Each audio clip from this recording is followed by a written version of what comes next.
What is going on, Casually FC? Welcome to the call-in show, a little segment we haven't done in a very long time. The channel originated on call-ins, and so I figured let's experiment and let's bring this back. You guys already know, my name is Marshalldbdx. I'm accompanied by my beautiful panel here, Winter Surfer, Real Chris, and Oliver. Make sure you guys, if you haven't already, subscribe to the channel if you're new. Feel free to like the video. It's absolutely free to do so. Hit the bell notification. You don't miss any of our streams just like this. Check out the Twitter, Discord, every link down below. And if you haven't already, we have 4 memberships for you guys, 4 tiers of memberships for you guys to join. Feel free to do so. It helps out the channel tremendously. Super Chat's also available for you guys to do so. The way this is going to work, we're basically going to be talking about Graham Potter. There's a lot of things to discuss, a lot of news that's been coming out recently on Graham Potter and things related to it. We're going to go ahead and discuss for the first 15 minutes. I'm going to go ahead and put the link in the chat for you guys. I'm going to pin it to the top.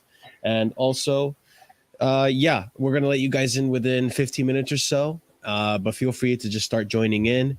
After 8 people, I'm going to start rotating some of the guests in. If you're a member, you'll get first dibs on coming in. And anyone else, preferably you have a camera, but the people who have cameras will get first dibs as well. So, yeah. If you have something to say, if you have something you want to discuss with us, if you have something you want to argue with us or I guess debate with us, feel free to do so. This is your chance to do it. And yeah, have your say. It's there for you guys to be a part of the channel as well. So without further ado, let's go ahead and start discussing the first bit of tweets that I have relating to... Wait. I want to say this. Sorry. Go for it.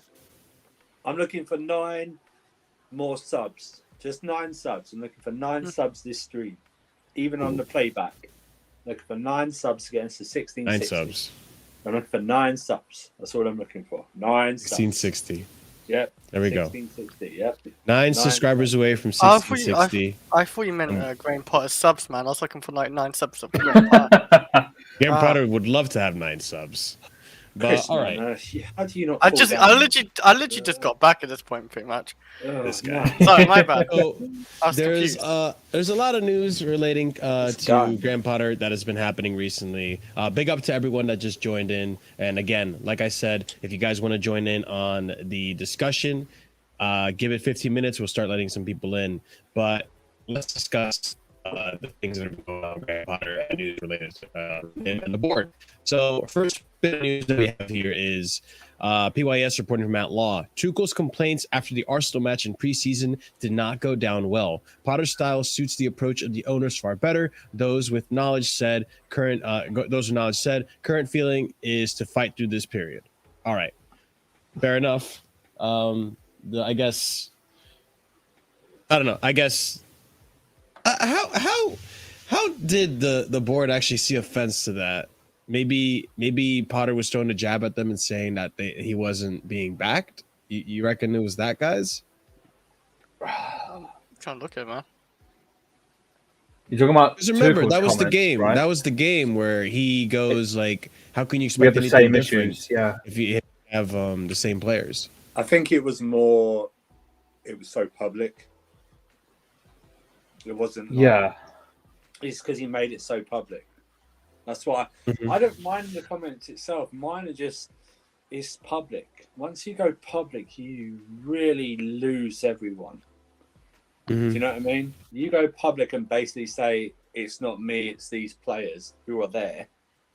You've basically cut yourself off. You cut your knees off. Do you know what I mean? Yeah, So it's just one of those. I think it was because it was so public and they just bought it. They were in America. It was their new club. It was just in, and then the manager comes out and says that, basically. Do you know what I mean? Publicly. So I think it was just that. Thomas, he basically kind of did, or at least he was hoping to get different players. No, he said, what do you expect? I've still got the something of the abbreviation, like still got the same players or something. Same like problem, same players, kind of thing. Yeah. Yeah. So let's continue on with Yeah. Oliver. Go ahead. Yeah, I mean, I'll tell you how I personally felt at the time, and I think we've touched on this briefly before. You know, I wasn't particularly happy with these comments. I do agree. You know, the players that were playing at that time and in that particular game, we still had Alonso and Werner at the time. You know, that is pretty bad. But on the other hand, you know, we've mentioned this before. Tuchel took these players at the expense of, you know, your Levi Colwills and your Billy Gilmores, and then he's complaining they're the same players when you had the chance to take new players with you anyway. So I felt like it was a bit hypocritical. That's just me. I don't know about anyone else. I didn't mind the comments, man, because it was true. Like, I think don't he mind was the just- man. yeah, he but was saying what like everyone else Andrew is said, thinking. he chopped his knees off because once you do that type of shit, yeah, players can turn on you. The club, new owners say, well, like, you know, this guy, we might not like get along with this guy. Tuchel does this anyway. He did it at PSG. Like, he didn't get along with the board and everything. That's too cool. But yeah, I honestly didn't mind it because it is true. Like, we did have, like, he probably wanted more attackers, new attackers. I don't think he wanted Lukaku by the looks of it. Then if we got rid of him straight away, I really don't think he wanted him. I just think he accepted it. Maybe he can try work something with Lukaku because he wasn't looking like a good striker still. So yeah. All right, so let's continue on with some more tweets here. So Matt Law reported that Potter left players out of his Chelsea team on Southampton game on the advice of his medical department, who warned him Reece James and co could suffer serious injury. Yeah, I guess that being said, it changes a lot, doesn't it? It's I get the frustration with not having Thiago Silva in that team, not having Reece in that team. But at the end of the day, like, I don't think it really mattered to me at all. I think regardless of who we left out of that lineup, we should have still been able to get a result against Southampton, even with our B team.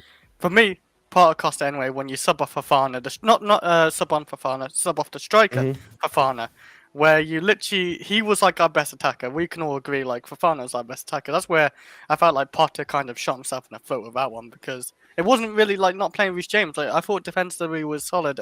Yeah, we could have done with Reece James. He'd be better going up as well. And Aspie, like, for sure, Aspie isn't it no more. But yeah, like we could definitely be fine without Reece James against Southampton. It's a managerless Southampton who's 20th, so that's just wasn't that big a deal. Yeah, I mean, Alex has a really good point here with this comment, but we had no problem rushing Reece James back against Fulham right after the World Cup. Yeah, the top 10. I wanted to touch on this because to me this kind of just reeks of, you know, if we had won that game, do any of you guys think this would have come out? No, probably not. You know, it kind of just reeks of we lost the game, so here's a reason why we weakened ourselves. Like Alex said there, you know, we were rushing this guy back, and we saw what happened against Bournemouth. We rushed him back, and we tried to play him 60 minutes, and he got injured straight away. And it seems like Potter hasn't learned his lesson. So, and he threw Chilwell back in as well after like 2 sub appearances. He started in the Champions League, so you know. It's clearly his approach that he wants these players back in as soon as possible in order to improve the results. So for me, it just seems like, you know, this is me personally, you know, I think he underestimated Southampton to a certain extent, you know, especially, you know, playing Mount on the wing as well. That's definitely underestimating Southampton, managerless or not, you know. He played they're the false strike or whatever you want to call it. Exactly, and managerless or not, you know, they're in a relegation scrap, so there's going to be a motivation there. You can't underestimate it ever. All right, so let's continue on to the next tweet. And again, with this tweet, I agree with what Oliver's saying. I feel like it does feel like a little bit of damage control, but at the end of the day, does it matter if you have Reece James or Thiago Silva against the Southampton with no manager in last place? The thing I don't get is, right, what doesn't make any sense is that, like, I would say Sterling, Havertz, and someone else, they're at risk if you get injured if you start them, which doesn't make any sense, seeing as that if they are a sub, they have to warm up, right? Yeah. And then when they're a sub, they have to get into the speed of the game. So they'll actually be more suspect to injury when they come on than if they actually start. So it doesn't make any fucking sense. Sorry, shit. Oh, bull.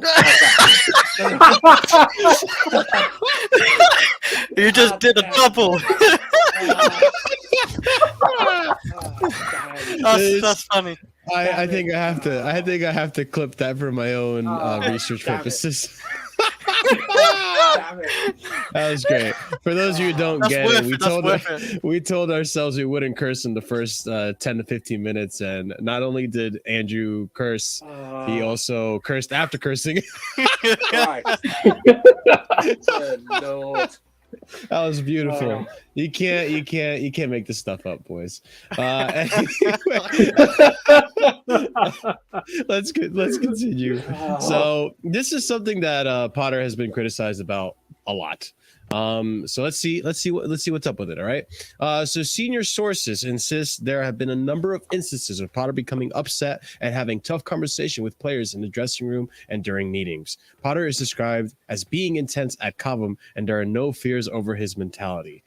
I hesitate to believe this because it's coming from Matt Law, and I feel like I know Matt Law's tier 1. I know he's pretty reliable, but it's just when it comes to the backstage stuff, I don't know, man. The whole Rudiger thing struck me the wrong way.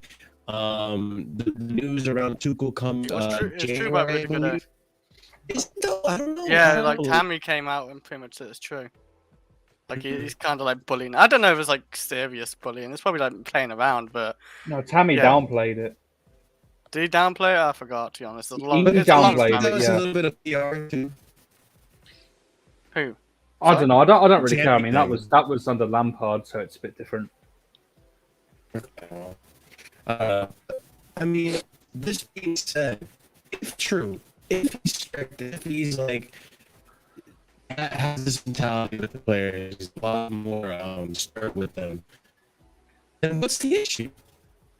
Because we know Potter's man, he's got managing skills. It's not like he doesn't know how to manage a club. He did well with Brighton. He did well against top teams in Brighton. He did perform against the top teams of Brighton, actually. They did get results, but different, like, fingers with, like, Brighton and Chelsea. There's no real pressure under Brighton. Like, Brighton, you can get somewhere top 10. It don't really matter. Like, but with Chelsea, he knows, especially next if he somehow survives next season, he knows he has to compete for top 4 and try win a trophy, because we are a trophy winning club. Like, we win trophies like every year. So, there's a bit of a pressure. Like, for me, like there's definitely difference going from Brighton to Chelsea, and he has to like take that step and like treat it like a big club, because if not, he will be out the door for sure. Like, and I don't know with him like being strict on players. I don't know what he does like to be strict, because he doesn't look like he's strict, but or like goes too harsh on players, if you want to call it that way. But yeah, we don't see behind the scenes though. Yeah, Aubameyang, man, he gives him the cold shoulder, and that's it. You don't talk to him. Kind of Koulibaly as well. That's the evidence we can see from the lineup. You know what? There is some things that Potter's done. I guess like benching Koulibaly and now finally playing him again. Maybe it's actually done Koulibaly like done him pretty well. Like he's actually performing again. So yeah, that's the one good thing Potter's done. He wasn't very good against Southampton. I thought he blocked one off the line. He was good. Equally, he could have been sent off though. There's a reason he got hooked. He was only yellow. Yeah, because he's in the yellow, but it wasn't a sending off. Like he could potentially go like sent off if he. It was studs to the thigh. You could have kind of argued it, but there's a reason he got hooked, because this guy's rash and on a yellow. And that's good from Potter actually. That's good from Potter again. But subbing off Fofana, not so good from Potter. No. And moving Fofana to the left as well. He moved him to the left before he subbed him off to put Mount in the center. It's horrible. Yeah. Horrible. By the way, everyone on my end, it looks fine. I'm seeing over on YouTube's end, everything looks fine. If you are experiencing some lag, try giving it a refresh and see what happens then, all right? But yeah, I'm glad you guys brought this up. On the Aubameyang stuff as well, let's further discuss this. Okay, so this is part of it. Despite rumors suggesting some senior players are unhappy under Graham Potter, my understanding remains that he is liked and respected at Cobham. He held a series of early one-on-ones to set the tone when he joined, and has an open door policy, which is appreciated, which I think Tuchel also had an open door policy, didn't he? I don't know. I- So yeah. let's continue real quick before you chip in there, Chris. So on Aubameyang, it needs to be explained. Potter's selection doesn't marry his words. It leaves the suspicion that there's something deeper to this. It's troubling because everything you hear from sources and contact is that he's done nothing wrong and trained impeccably. So yeah, David Ornstein, great point on this with Aubameyang.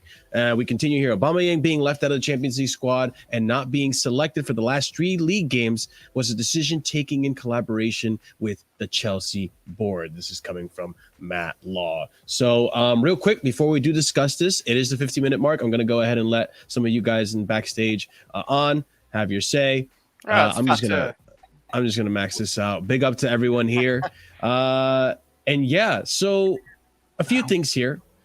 Is Potter being, is someone? Whoa. Okay, hold on. We're gonna Minerals FC, false Minerals FC. You're outside in the wind tunnel.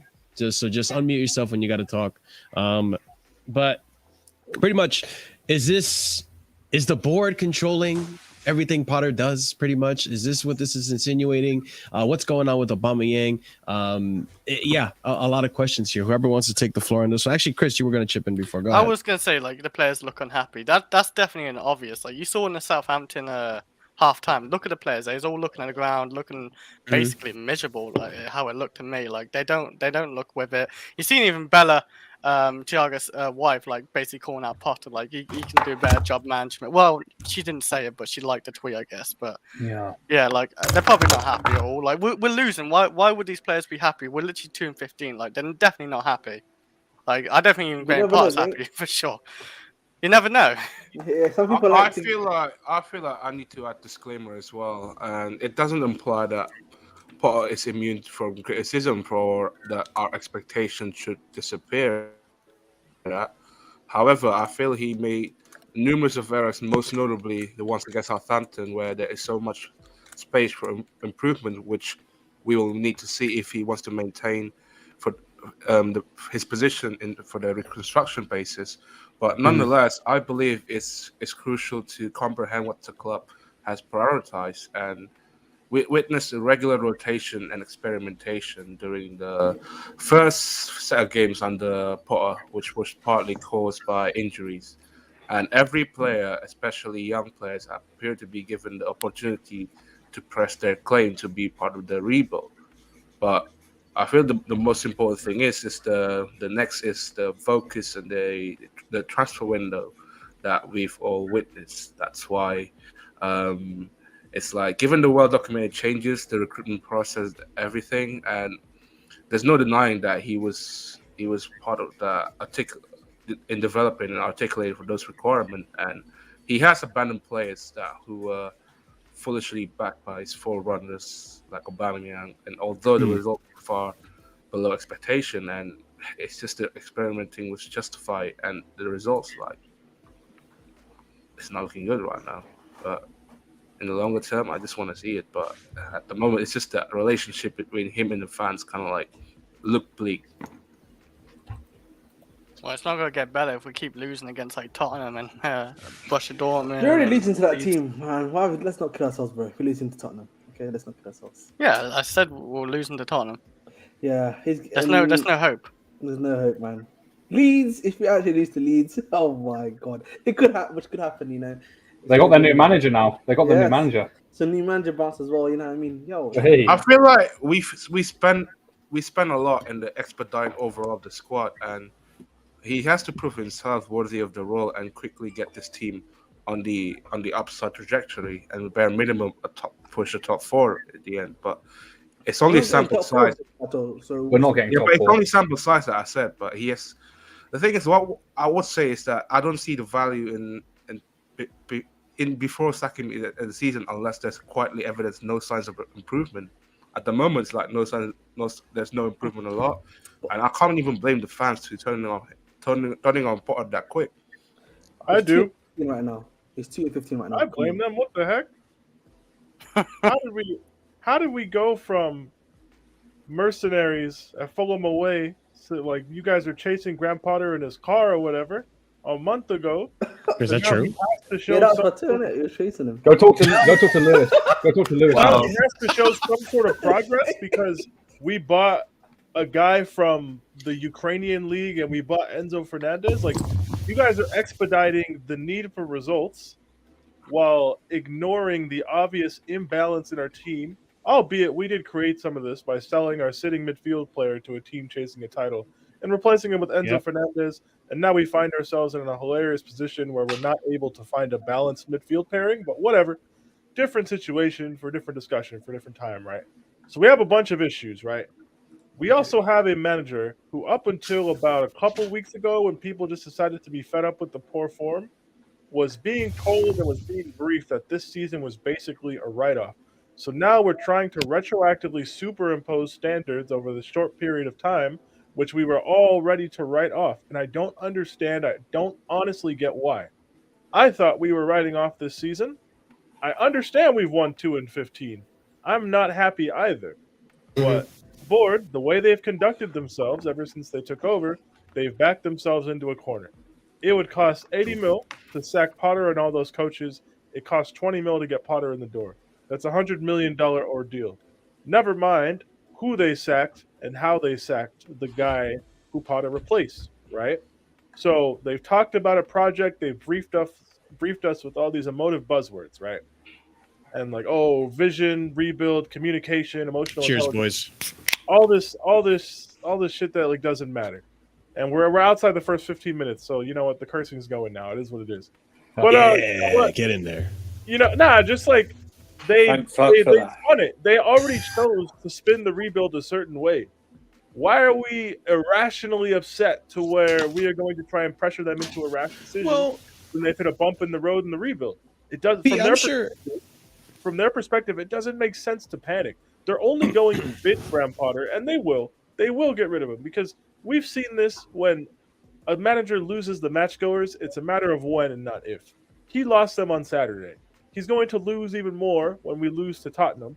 And then I think regardless of what happens against Leeds and Dortmund, he's a dead man walking. I don't think we're going to win any of these 3 games. Like, we're going to be looking at 2 and 18, and we will wake up on Wednesday, March 8th, right? We play Dortmund or whatever, the day after Dortmund when we get knocked out. We'll wake up. There might be a club statement. I don't know, but this club needs to get their ducks in a row. Through this whole rebuild, through this whole evolution of the club, they're going to end up going through one more manager than they probably needed to. And that's unfortunate, but that's the situation. Who that next guy is and how quickly they can identify and come to an agreement will determine how quickly Potter gets binned. They know he's not the guy. I don't care about any of these briefings. I don't care about this open door policy. All that shit is cute. They know he's on borrowed time. It kind of sucks that he's on borrowed time after being told a lot of this didn't matter and was small change, but whatever. So we'll see. All we can do is hope for the best. My hopes are not very high, but like what I saw on Saturday, Chelsea managers don't come back from that. They don't. I have not seen one rebound from that. Here's the thing, though. And Pete, you touched on, as always, Pete's always spitting, so big up to Pete. The thing about the whole write-off of the season, I'm all for it. As long as you don't get relegated, this season is a write-off to me. I expected, and foolish of me, I expected a little bit of better results after getting the players that we got, Enzo, João Felix included in that. And I think even if it is a write-off, you expect some W's that will be proof of progress and all that jazz. A W against it's not a write-off. But a W against, I mean, just because it's a write-off doesn't mean you lose every game or draw every game. You don't win any more games. So that's what I mean. Like Southampton, you expect to win. Now, okay, you have players that you were told by your medical team, okay, don't play these guys because if you play them, you risk injury big time because they're in the red zone or whatever, however they measure them with that fucking pacemaker, whatever the hell they wear on their chest. Okay, fine. But still, you have quality enough team to be able to beat Southampton. And you make very odd subs as well in the game. So that's just... Marshall, this is a guy who's never been to a UCL game before we played Salzburg. True. This is a guy who's never had to deal with fixture congestion to this degree, like in his career. This is a guy who's never had to sit at this table where the pressure bears on you like it does. This is a guy who's Sure. completely new to this environment. Like, I hear what you're saying. A normal elite level manager would be used to dealing with the Wednesday, Saturday, 3 p.m. rotating a team kind of. Because let's be honest, Graham Potter can make it whatever excuse they want about Southampton. He could have rested some guys in Dortmund. He could have rested some guys against West Ham. We had a week before that, right? He had 2 days 3 off. games in a week where he could have rotated the team and balanced things, right? Yeah. But this is what happens when you chase short-term results at West Ham and Dortmund when we don't really get results anyways. Now you're in a position where you need to take the advice of your medical team. That's no excuse. This is why managers, like, part of the job is to manage minutes and to try and prioritize keeping your players fit, but also getting results. You don't all rotate at once when you're in horrible form. Who does that? No one does that. But this is new to Graham Potter. He, But we like a also lot of had- it is trial and error. Well, doesn't it also make sense that we also had 2 days off afterwards? Oh yeah, It's like, what? So they were getting rested anyway. I don't want to get too conspiratorial about why those 2 days off happened. But he's a dead man walking. We'll get into it, but I mean, for example, I mean, you just brought up earlier about the amount we're paying for this guy, the contract. This is something that was interesting that was brought up, and it does make sense. So Matt Law saying sources pointed out it's common for clubs to include termination clauses in contracts. They reject the idea that Potter hasn't been sacked because of money it would cost. I actually agree with that. There's probably a clause in there that if he doesn't meet a certain criteria of amount of games, or if he maybe gets into relegation danger or something, that he could get sacked. Oh, 100%. Do you understand that wasn't spoken about when he took over? I mean, No, why no. would it be though? No, It wouldn't be exactly. No. But let's face it. Okay. This is Chelsea. Yeah. Mm-hmm. You know, and this is Chelsea. Potter's coming into a bigger club. You know, they can say all they want about them. You know, backing and everything like that. Let's see if they do that. There's different financial backing to actually support like this. But let's be obvious. You know, it should have already been. It should. If they're smart, they should have that in there as a contingency plan anyway. Because if they really deeped it, they're looking at a situation where this guy, like Peter said, this guy has only ever to deal with once a week football, an occasional cup game during the week or something like that, League Cup or something like that, or an occasional midweek fixture. It's always been once a week football. This is different. This is big boy stuff, and it's like termination of England's contract should be there anyway. It should be in all contracts, really. Yeah, there is one that apparently in his contract. So Whether Okay. it exists or it doesn't, this isn't what's holding them back. No, What's it's all holding ego them back was identifying the next guy. and ego as well. Yes, Yeah. and their ego with Yeah, how they manage the situation. These are exactly. billionaires who paid exorbitant fees for the rights to run the club and own the club, right? Yeah. Think about how it would play, because these guys are more acutely aware of their public image than our previous ownership group was. I think that's fair to say. Yeah. They're a lot more vocal. They pretend to be a lot more involved. They like to make themselves a lot more visible. Yeah. It's all well and good to be visible when you're signing all these players, generating Taking all this pictures. buzz, Yeah. giving all these spewing out all these emotive words to like identify with fans. It's all well and good to conveniently appear listening in a Twitter space when we win our only game in the month of January, right? That's all well and good, but you ain't been there since, brother. Trust me. They know how people feel. They know, like, they're acutely aware of what's going on. You sack Graham Potter and you have no idea, after basically saying the reason Graham Potter came in is because he aligns with the long-term vision and had more of an idea than the previous man, then you look like an idiot. The question is, how much are they willing to put their ego above the short and medium-term health of the club? I don't know. We'll cross that bridge when we lose to Tottenham. You know, like, I'm sure we'll have a discussion about, like, why not now? But some of this, they need to find the next guy. And, like, guys, look around the continent, look around even, like, let's just look at European football, right? Is there any? Anyone in the chat thinking like Marcelo Gallardo? I don't even disagree with you, like the River Plate manager, but they went with the project kind of unproven potential guy already after pivoting from a proven winner, elite tactician, like kind of maniacal dude, right? It's now they have to try and find a balance between those two. Who fits into those categories? Is that person available? Factoring in, we are in 10th. Any manager who comes in next, they don't get to play UCL football next year. You know, like Chelsea job, you'll get rich, but it is like it's not as attractive as it was 8 months ago, in my opinion. It's still attractive. Somebody will take it, definitely, but like, do we want to like go over to the dark side and bring in another like controlling character like a Hansi Flick? I don't know. I can't imagine that happening, but like whatever. Peter, can I ask you a question? Because I may have missed this. What exactly is it about the current job situation now versus under Roman that doesn't make it attractive? Just so my thing, right? With under Roman, you can say like we weren't the smartest as a club like during the latter half of his reign, but Roman and like Marina, they had a reputation within football, and they had a proven track record to point to entice people to take the job. Basically, at Chelsea, if you didn't get sacked within 6 months, you won something. Okay. Unless you were Frank Lampard, funnily enough. Like, he's the only person who got a second season, didn't win anything, but there's a bunch of context around that, right? If you didn't get sacked within 6 months and, like, a mutiny didn't happen on your head after 12 league games, you were going to win a trophy if you could just survive, right?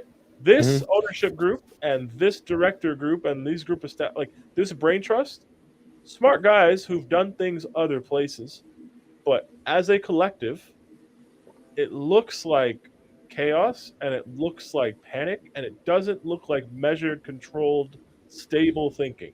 It looks like a lot of good ideas in a vacuum, but so far with how we've tried to synthesize them, we've not really come up with anything of substance that would attract an elite coach to come work here under the controls that they're going to put him under. Like, to me, Graham Potter seemed more of an option because he's more of a yes man than a Thomas Tuchel is. Tuchel probably looked bully in the face and stuck out. I don't want Ronaldo. Like, don't talk to me. And turned his phone Didn't off. Potter do the same thing though? Essentially, isn't that what was reported? But like Potter has this open door policy and like emotional intelligence, and we'll do yoga with the boys and all that. So like, and also like, let's be honest. Yeah, Potter probably didn't do it with so much chest compared to Tuchel. Yeah, he's a nice, pretty unassuming guy. Like in theory, it's easier to have somebody like Graham Potter working under your thumb than it is to have a Thomas Tuchel. Now with this next guy, because like Graham Potter's not going to make it here. We know this, right? Yeah, with this next guy, if you're going to bring in somebody like a Flick, or just if for whatever reason somebody like Zidane wanted this job, they might not, and I say might not, but really they're probably not going to want to work under these guidelines and like take all of the advice of this brain trust and work under, like, you know what I mean? Our reputation as a director staff, like what is it really? What is it with these new guys? And the thing is that sucks for them. Hey, like, up yours, flawless. Up yours. And the thing with Vavell and Stewart, like they didn't even hire Potter, so it's not like they're sacking their guy. They're going to be tasked with finding their first guy when Bowley and Iqbali's guy isn't going to work, right? So like, it's just a weird situation from the outside looking in, and I don't really trust that these guys are going to find an ideal replacement or a perfect replacement, factoring in who's out there on the market. We're in a weird situation, man. We're in a very we're kind of like in between a rock and a hard place. All right, so let's go ahead and read another tweet real quick and continue on this discussion. And I do want to hear from our disco buddy here, Steve. So welcome to the channel, brother. So right here we have Peter has been told Potter. I'm sorry, Pete. Potter has been told to. Hey put man, on I would his never tin do hat. this at 2 and 15. I'll say that. Potter has been told to put on his tin hat and fight through it. Bowley is due to be at Spurs whilst Iqbali will watch Leeds and Dortmund. The preferred plan is to allow him to complete the season and then next season before making any further evaluations. So implying that he's going to get next season. But also on one end, I guess the way Matt Law is wording this, it seems like they're going to really evaluate these next 3 games to see what they're going to do with him. I don't know how you guys feel about this, but Steve, welcome to the channel, brother. Yo. How are you feeling about this? Hey, bro, yo. So I am a Newcastle fan, but I'm just overall football. So yeah, but Welcome. Yeah, thank you for having me on and all that stuff. Look, from the outside looking in, here's the thing, right? Like I personally I can see both sides of this, right? But I do lean more to the sack side for Potter. I really, really do. Because all right, let's take a look at Newcastle or Manchester United for that fact, right? How are those 2 managers, especially Manchester United, with horrible owners? How is he taking that squad? I know he had a preseason. Yeah. That's fine. But it's like, what's the limit? When are things supposed to improve? Like, it should be a little quicker. And I've heard this thing really gets to me too. It's like, what have you seen? The 5-game win streak, and then it's just been it's been up down, and it's been 1-0 crap wins against Palace, the 2-0 against Bournemouth, and you know, I don't know, man. I don't think he's the right guy for the job personally. He's a good coach. But he's not showing it either. That's the other problem. There's stuff that's on his plate that he's dealing with very, very poorly, in my opinion. So that's my take on it, bro. But can someone explain to me why this idea of having a preseason, having an extra 3 games before the season starts, is gonna make or break a season for? I've heard a lot of ex-professional. I watch ESPN FC with Stephen Nicol, Craig Burley, Shaka Hislop, and they were around different eras of football and all that, right? And they said that they just dicked around him preseason, bro. Like, I know that preseason is a little bit more serious now, a little bit, but for me, the preseason actually was the World Cup break. That you could use that as a legit counter, I think. You had a month that you didn't do anything. There were no Premier League or club games going on, so you have time to work with the play. I understand, some of the Chelsea players went to the World Cup, but it's still like for me, it's like the preseason thing. It's just like, why? Like you said, what is so I don't know, important about it. Yeah, I was going to say, I don't. That usually just get these players into fitness, you know. So I don't understand why. Like, if you have to integrate your tactics in those 3 games to set the tone of the rest of the season, why can't you get those 3 games during the season? It just doesn't really make sense to me why it's so important. Oliver, I didn't mean to interrupt you. Go ahead. Yeah, that's fine. I was just going to say, I don't particularly count it because you've still had ample time in the season to get on the training pitch and put in the basic principles of what we want to do or what Potter wants to do. Yeah. So granted, we didn't have a preseason, but we missed 2 games because of the death of Queen Elizabeth II. That was time on the training pitch. We're now down to 1 game a week because we're out of both cups, so we have a whole week to train. And we had 2 weeks off because of the Carabao Cup semi-final. There's been ample time. And Steve, you mentioned about the World Cup as a pre-season. And granted, we did have a lot of players away, but there were still some that have stayed back to do some training. And there's no difference. So I don't particularly rate the pre-season argument because it's not like we haven't had time. Right. And let me ask you guys, because onto this tweet here, these next 3 games are going to be really important. And I think right now, Potter's at a point where he needs to do something in order to regain the fan base's, I guess, not trust, but hope that he can turn it around. Because, look, at the end of the day, I think most of us can agree that Potter isn't necessarily a shit manager. Yeah, we've seen what he can do. He's good to a point. He's good. Here's the thing, Marshall. Yeah, go for it, Fetter. Basically, what I was Timeline going to is ask, what do you, Fatur, for you specifically, and anyone on the panel, what does he need to do to turn this around and have you back to Potter in, pretty much? I feel like people can disagree on things without needing it to descend like a mockery in that. And I appreciate the frustration for the people that are severely high because of the results, but I feel like really pulling back the curtain to show some very nasty inside sides of supporters, and I guess we're about to find out like about regarding the people that have conditioned because of their attachment to the support, and it feels like genuinely maybe the results like Southampton might be difficult to take, but I'm just looking at it as like I'm not defending part in the slightest, but even if you feel we're better off with the immediate replacement right now, I just don't think we're on that road to anything special. And for example, like the players out there now, we're still throwing out jumble sides with absolutely no continuity or cohesion. Yeah. He second best to every ball. We never got players in the threatening position. Every loose balls that we had, it's like it managed to avoid us like a plague. But he's got to turn this faster. And at the moment, it's like getting toxic by minute, though.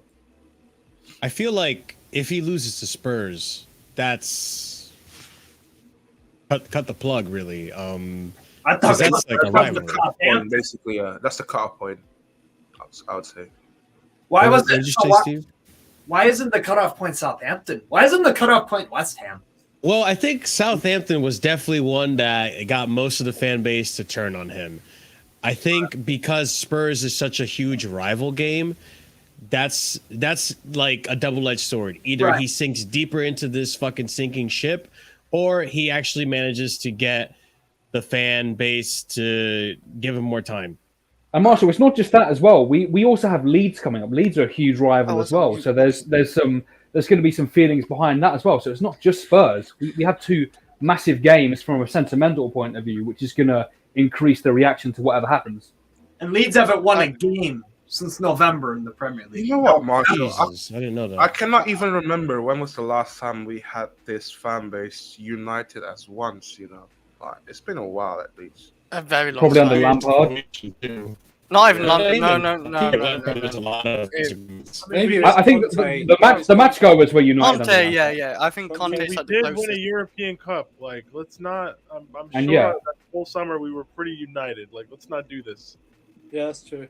Like, we Yeah. did win the European Cup less than 2 years ago. I just want to put that out there. Wait, do you mean against the manager, Fato, or just in general? Yeah, against manager, like again. Was like everyone Probably- in Glasgow is Eddie Howe. You know, Against the Conte. manager, that would have to be Benitez probably. Conte, Benitez was probably. something like I'll be honest. Oh, I I like didn't it. hate- I didn't even hate Oh Benitez. yeah, we all got, but yeah, if whoever was back in AVB, I'll be so honest with you. I didn't even hate Benitez like that. Like taking the. I job. didn't hate him either. No, it's just the way people react because of his ties. I the understand. Mets are gonna hate him, At first, but Benitez did deliver us Europa League our first ever one. So. All right, I'm third. so- Yeah. it was a decade. I want It's you over a guys- decade now. I Yeah, want you guys to cast your minds back, like roughly 4 years and 4 months back in the past. November 2018, we played Tottenham when they were at Wembley because their Yeah. stadium was getting built. Yeah. Right, we lost 3-1. Everybody was pissed. It was the weekend. It was the weekend after Thanksgiving, November Yep. 24th. Mhm. We were 12 unbeaten in the Prem. So we had 8 wins and 4 draws in our first 12 matches. We're something like 2 or 3 points off top. Went to Tottenham and we lost, right? We Yeah. were 12 unbeaten in the Prem, 2 unbeaten in the EFL Cup, and we were 4 unbeaten in the 4 unbeaten in the Europa League. So we had like an 18 match unbeaten run going to Yeah. Tottenham and we lost. And the reaction that day has always stuck out to me as kind of weird. I know we lost, but the rage and the division that instantly started in this fan base over a loss to Tottenham when we were 18 unbeaten within touching distance of the summit of the Premier League at the time, going well in pretty much every competition we were in. We lost 1 game in 3 months, and these people lost their minds. What do you think going to Tottenham, losing to a Tottenham that will have Stellini on the touchline and Conte not even there, and condemning us to 2 wins in 16 games. What do you think the tangible effect is going to have on a fan base that spent the full-time whistle booing their own players and shouting abuse at them? It's going to be insane. It is going Yes, to be. and They are an remember, organised team. and remember that the Tottenham Stadium where they are, the away fans, as Fata knows, takes up a huge corner of that stadium, right? Fata takes up like on TV.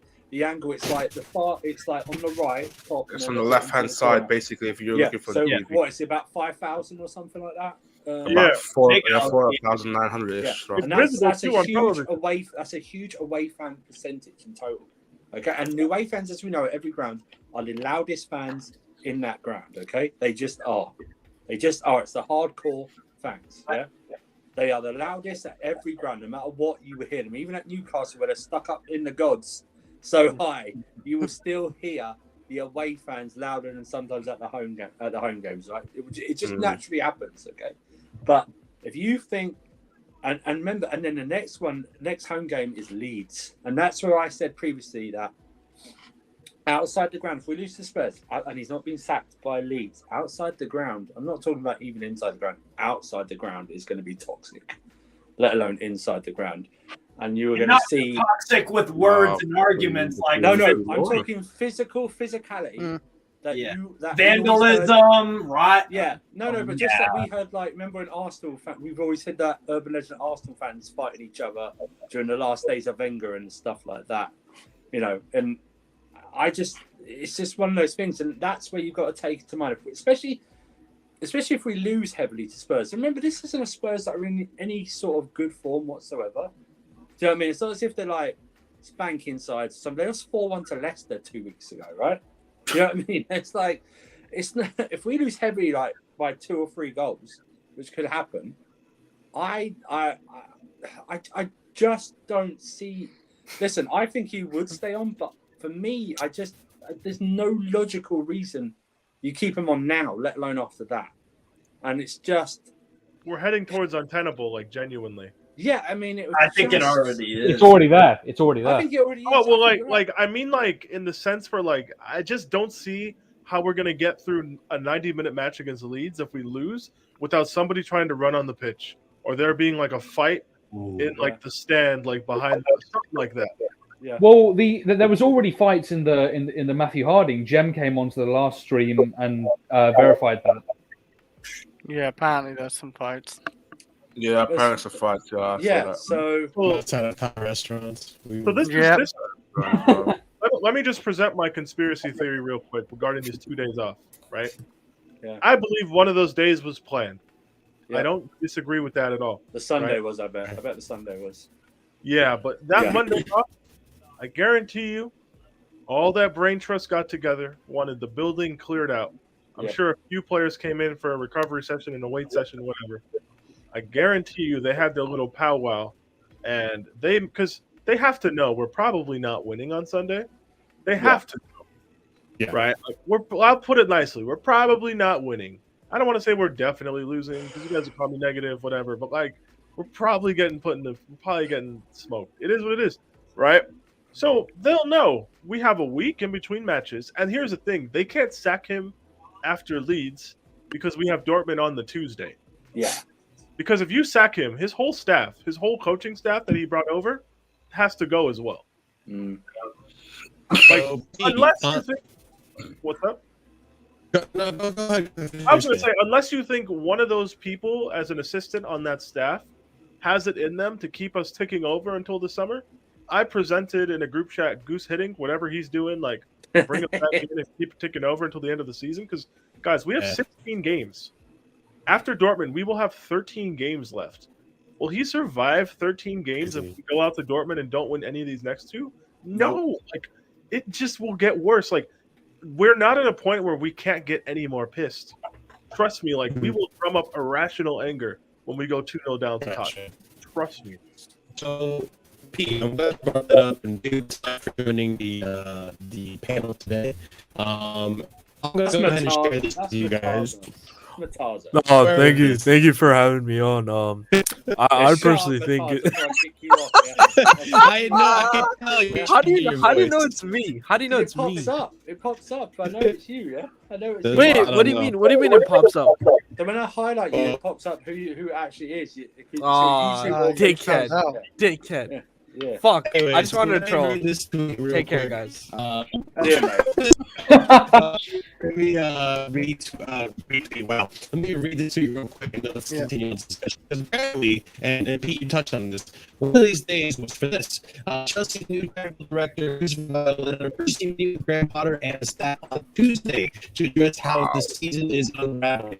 Crisis talks were called out at the club's training ground. This is Marshall, coming from that's not what I said though. I mentioned we had 2 days off. No, I believe Potentially this one of happened. those was from But this. Marshall, remember, we got Sunday and Monday off. This Tuesday, Yeah. I believe they had this conversation with Potter in the room. They had another conversation without him in the room. As you guys know, because I'm sure we've all worked jobs at some point in our life, considering we're somewhere in our mid Big up, 20s bro. age and need money. Big up, Steve, by the way.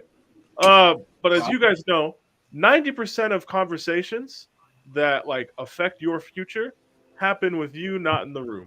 Trust me, they discussed him before calling him in and discussing it with him. Sure.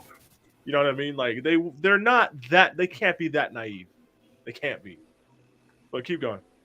I don't know. I mean, like, well, this is a topic right now. I don't look. Again, it's just Arkansas hasn't been the most reliable as of late. So take it as you will. But it is a little unorthodox that there was 2 days off. One of them that was planned, and the other one that wasn't planned. After that perfect loss to Southampton. So it's very possible that this did happen. And I read on another tweet that as of right now, Bali and Bully have been a little bit more hands-off when it comes to Chelsea, just simply because you got to remember these guys are also running the Dodgers, the Lakers. They have other clubs they have to manage as well. They can't just 100% focus everything on Chelsea, which, look, if you're going to be a hater, you're probably going to say, oh, that's horrible. Look, these guys don't become billionaires just off of one little business. Well, this is what they hired Vidal for. They hired all of these directors for this. Day-to-day operations. So I'm not opposed to it. I think good on them. Like, it's good that instruction. It's good that there's someone that is in charge of the things and handling the things in-house.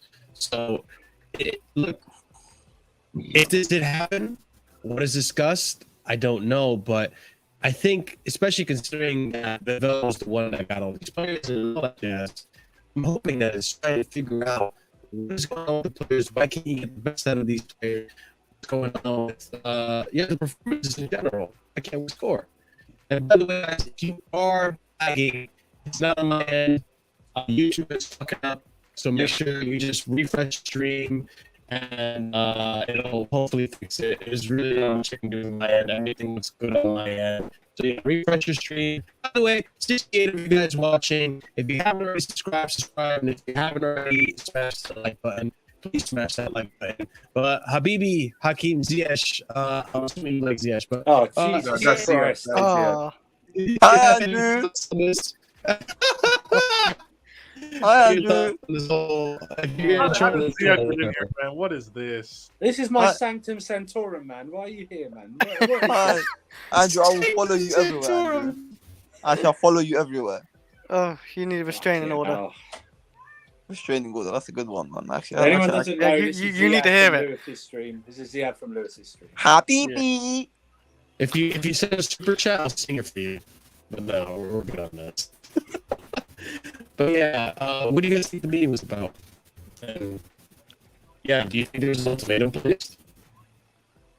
I don't know where Chelsea draw the line. Well, Todd Bowley and all that, because like you said, they're trying to back this idea of like a process or whatever it is, and maybe if we lose to Tottenham, Leeds, and even Bush Dortmund, I do. Wow, I can hear myself, but you can what's it called? Winning that game is like, I'd want to see, because I want to see us go to the next round. But the Premier League is dead for me, so I don't know. Like, we have to just wait to end the season in the Premier League, because honestly, we're not going to get relegated. We're just going to be somewhere mid-table, and we're getting top four. We're getting top four. Believe. We ain't get. I would like to believe, but why is the Newcastle fan laughing at me? How because they're dare better you? They're higher than us. I don't Have some care. shame. He's looking down at you right now. Yo, They're probably making top 4 at this point. Having the season of their life earlier than expected, man. Yeah. Absolutely. listen, we're getting top 4, man. Believe it. How are we getting top 4 now? Yeah, my- I did check. You sound like a bit of a robot. Like yeah. Hakimi, like where are we? It sounds good to us, but on the YouTube. Hey, all of you that are Marshall, not, bring on hold that. Marshall, By I the just way. restarted my Apple TV just in case, right? And my mic might be messing up, but you sound in and out. This guy just wanted to The tell us he has sound an Apple fine. TV. That is so weird. All This right. guy just wanted to tell us he has an Apple TV. Christopher, What? take the wheel real quick. I'll be right back. Let me This guy just wanted to tell us I he was has an gonna Apple ask. TV. I was gonna ask Hakimi. Where do we get our wins now then? Like in the Premier League, if we're gonna make top 4. No, Chris. We're not even entertaining this stupid conversation. We're not doing it. Okay. We're not doing it. No, Because Peter, we- don't call me we- stupid, Peter. Don't call me stupid. Like we I ain't didn't- getting did a I win call against you- Tottenham. Calling you stupid. He said the conversation was stupid. It's like I didn't call you stupid. Yeah. I said Yo, the Peter, you want to fight me, conversation bro? brought up is stupid because it's stupid. No, I'm fine with people calling Ziad stupid. It's That's fine. not nice. Yeah. No, I didn't, but I will if you guys want me No, to. that's I don't fine. mind. Just do it. So I just want to know Ziyech's opinion. Like, why do you think you're getting top 4? Like, logically. Right now. we're No, not. I mean, listen. There's no logic Okay, behind this. I Why take it back. All No, right, I think there we no. go, there we go. But listen. I think we should be getting top 4. Jesus Christ. I think we should be getting top 4. Well, then you can sack Potter right now if you want. But based on sliver. what's he had? Based on this squad and based on how good of a manager I Potter's also supposed to think we be, shouldn't be losing. We shouldn't be winning 2. we should not be. 4-1, but And here we listen, are. as much as Newcastle are having a good season, they've been dropping points recently, right or wrong. We have. Yeah. You know what I mean? Everyone So, has, so even we Arsenal. should be taking advantage of that. But we're shit The ourselves. thing is, like, So there's no excuses for us not to I have finish a top better 4. question.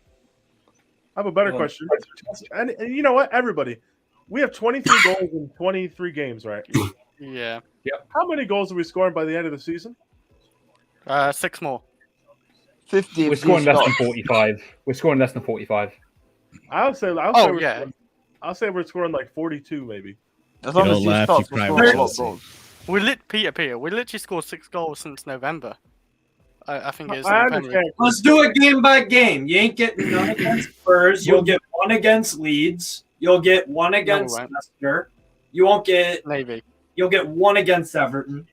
You'll the get. thing is, like, I'm I don't know if he'll get one against Everton, to be honest with you, Steve. Oh yeah, that's actually good. Oh, yeah, but Sean Dyche. I don't know who we can beat. I really don't know who we can beat. Do these guys know? yeah, but we ain't scoring Yeah, against Mark, us at the bridge. Our next win is Villa. Are you sure about that, Pete? Because Yes. I mean, Marshall, I've already thought about this. Emery, you know. No, Marshall, I've already thought about this. Right? Like They're going to win a sticks, though. couple games. They're too far from pushing for Europe. They're going to be too far above the relegation zone. They're going to be the first team that's like checked out for the season. Yeah, they're prepping for next season. What Southampton have done the past like 4 years, basically. Yeah. They're We going to be can't that even team. beat Southampton. How are we gonna beat any team? Hey, all of you, hold that. By the way, I told you. Bro, 4-0 against Tottenham, man.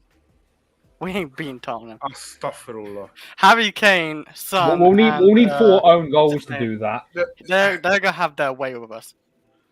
Have we I know scored Fata all this believes. I know season? Fata believes.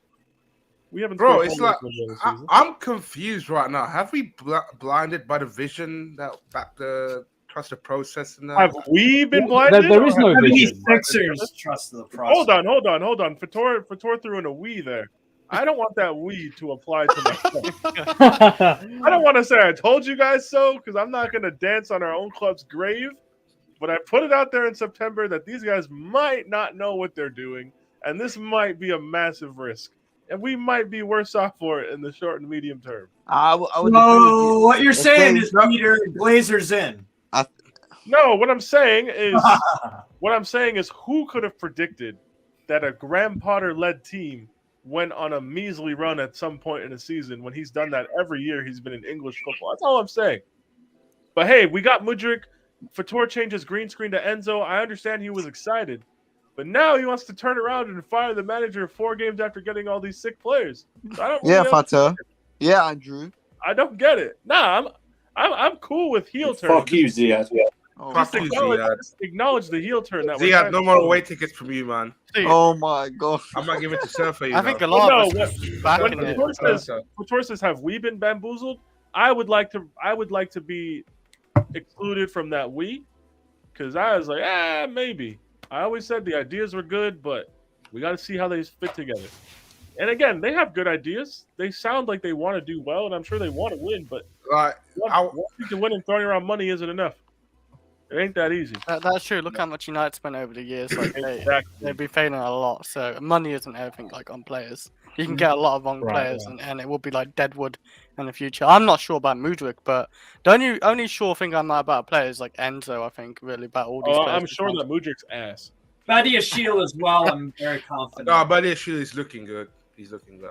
I've been watching. My favorite league to watch is Liga, and he's looking good. And with Badiashile at Monaco, injuries were a bit of an issue, but super football.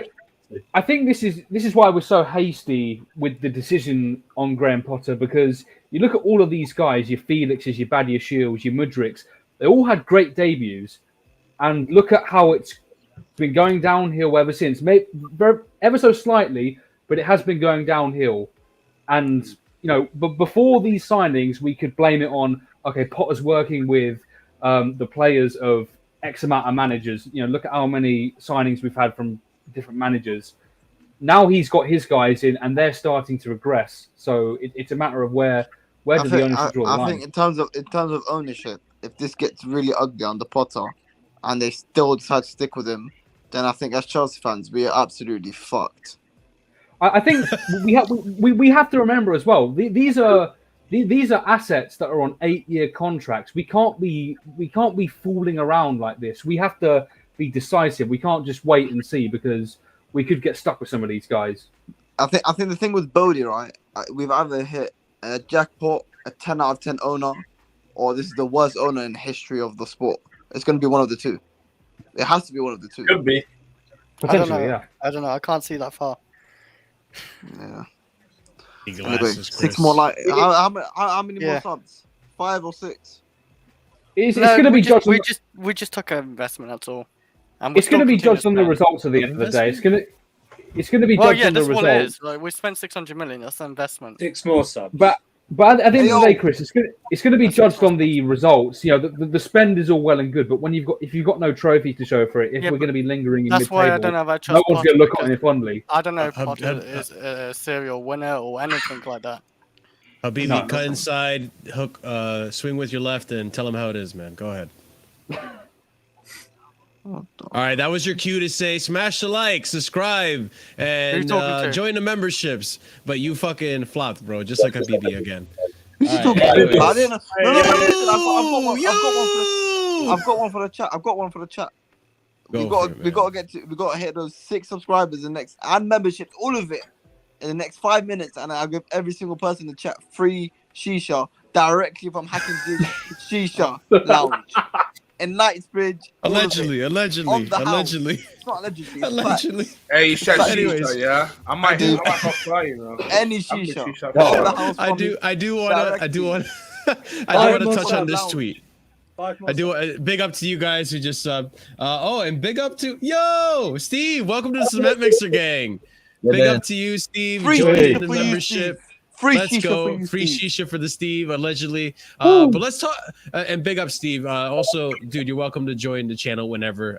It's nice to have a Newcastle fan's perspective on this. Bro, this is what I do. I go on. I like talking football, bro. So I'll go on any channel because I think it's good to have a neutral, right? Yeah, exactly. And we like your players, so give us the bias or whatever. Maybe I don't know. Big up, man. Big up. Appreciate it. No problem, bro. But Seven Phillips, yesterday? Yeah, yesterday reported here, Mauricio Pochettino turns down Chelsea approach to replace Graham Potter. Chelsea showed interest late last week, and the former Spurs man was targeted, but he was not keen. Chelsea won't remove Potter without a plan. Graham Bailey. Is he frozen? Oh. Huh? Am I frozen? No. Oh, okay. I saw you buffer. Uh-oh. It might Why be your is somebody end. in the chat saying Potter for Poch is a downgrade? What? That's not a downgrade, honestly. I mean, I hate to admit it, but at this point, at this form, Oh, it shouldn't have even it's an upgrade. It shouldn't have even taken this run of form. Ralph Hasenhüttl is an upgrade. Yeah. I mean, I Why can't would- disagree with that either. Why would this be? But it shouldn't have Better. taken a hilarious run of form for people to see this as like the truth. Like I understand, like we hate Pochettino because he coached Tottenham, right? I get that part. But guys, like to act like there was a night and day difference in ability between Graham Potter pre-Chelsea and Mauricio Pochettino post-PSG doesn't really make sense to me, like rationally. Our fan base will never accept Pochettino because he's Tottenham. Nor then they shouldn't. I'm not saying The they only way to should. accept him, if we even. I'm not win. saying they should or shouldn't, right? Like I'm just saying, like they will not wrap their arms around him. Even if he does take the job, it'll be respectful claps at best. They're never gonna chant his name. They're never gonna do any of that stuff. Like like. But no, to say, oh, downgrade. I think the biggest obstacle though is going to be Pochettino himself, because he seems like a man of his own principles. He got offered the Barcelona job and turned it down due to his history with as the former manager of Espanyol. Yeah, so he seems like a man of his principles. So it would make sense with Tottenham being a big London rival. Stay away. I don't mind. Like I would take him if he wanted it, but like nah, if you don't want it, I don't care that much. We can get better. It's fine. We don't need them. We have Potter. Yeah, That's the yellow cards he had. Right, there's the yellow cards right there. Yeah, right there. There's not many managers really out there, like Chris, big you see name the wise. problem we're in now. You see how this ownership group are in between a rock and a hard place. Yeah. The more you think about it, you're either kind of taking a risk on a guy like an Amorim or somebody, or like you're going the proven route and trying to get Flick out of that Germany job. But if Hansi Flick comes in, he's not going to be a lackey for a 36-year-old sporting director. I'm sorry, like he's not doing it. Yeah. So like they got to be smart and Just they got get to Tuchel back in, man. It would be Not really happening. helpful.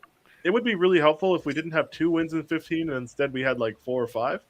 So like we could have a tiny bit of faith that Grandpa could keep results ticking over until the summer, and we could properly like replace when people will probably be more open to the job in the summer.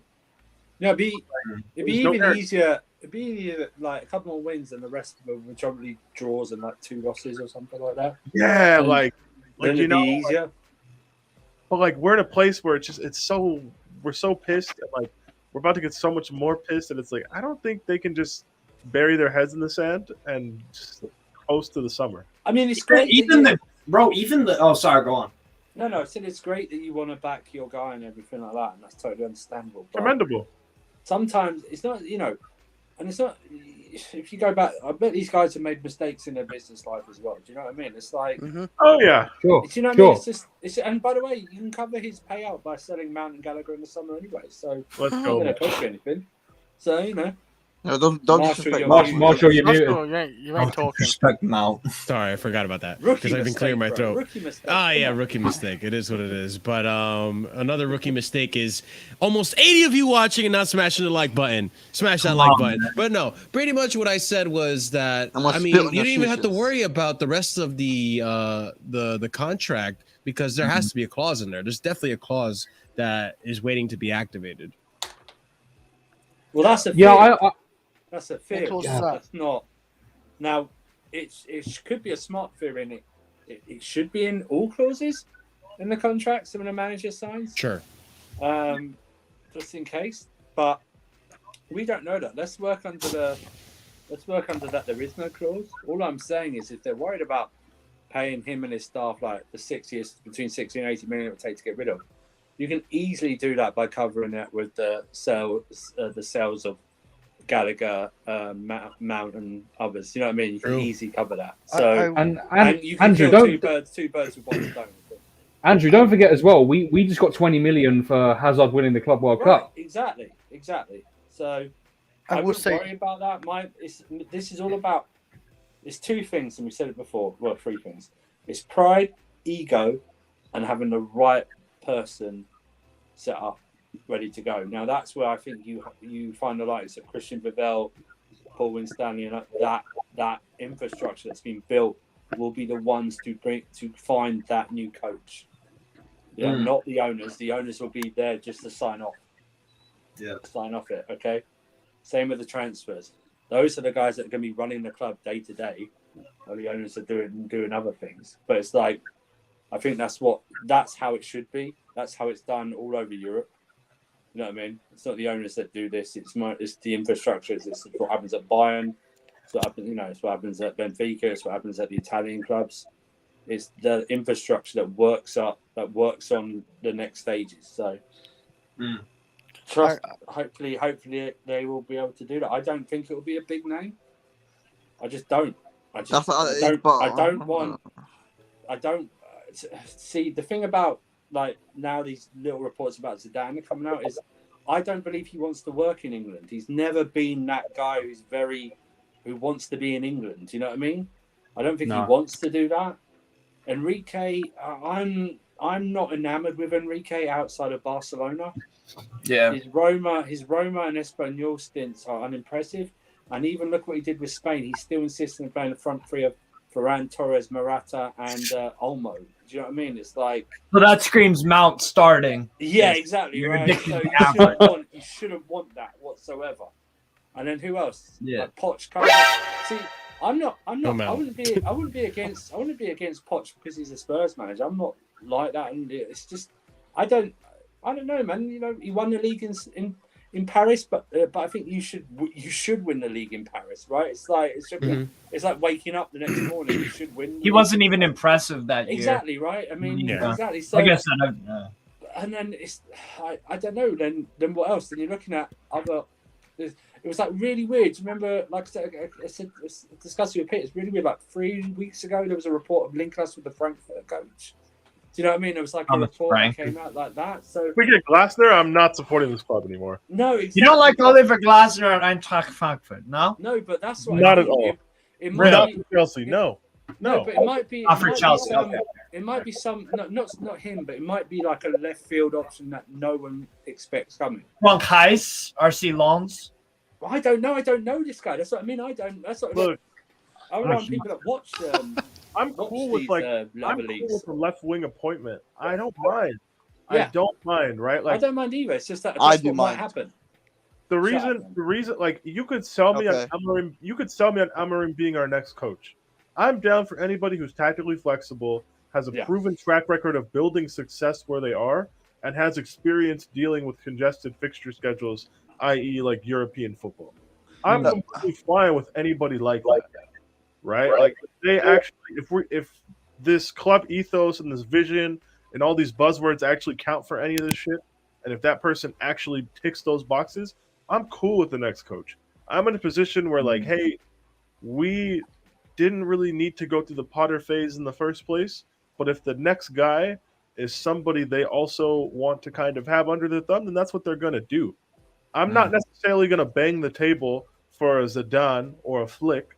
Because let's be honest, guys, a lot of Madrid's younger talent left Madrid when Zidane was the coach. Did they win the league titles in the European Cups? Yes. Does anybody give a fuck as a result? No. But and Hansi Flick has just been a Bayern man. Do you know what I mean? He did go a long way to molding that squad into where they kind of need this rebuild under Ancelotti. And I've got to disagree. Listen. As much as we're going to trust Vivell and we're going to hope he knows what he's doing in terms of finding the right manager for us, I just feel like at a club of our size, with the players of our ability that we have in the squad, especially the new ones, I just feel like we need that manager that's won trophies, that's experienced, won at the highest level. And then I just feel like, you got to have that, especially because... And another point is that how many managers go to big clubs and win that weren't already known? It's not really.